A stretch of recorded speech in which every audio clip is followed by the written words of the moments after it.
guys.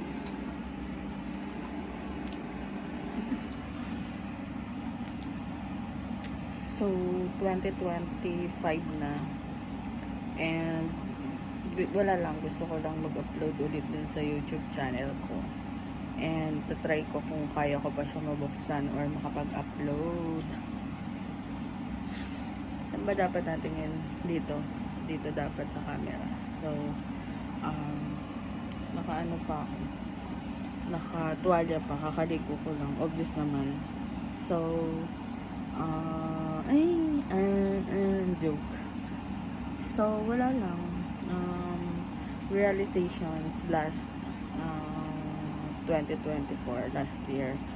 So, na-realize ko na yes, biglang ganun, bigla tayo napunta dito. Pero hindi. Na-realize ko nung last year, 2024, parang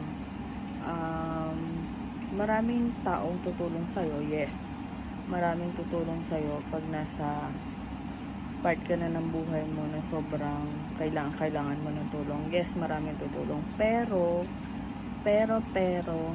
kailangan may gagawin ka para sa sarili mo.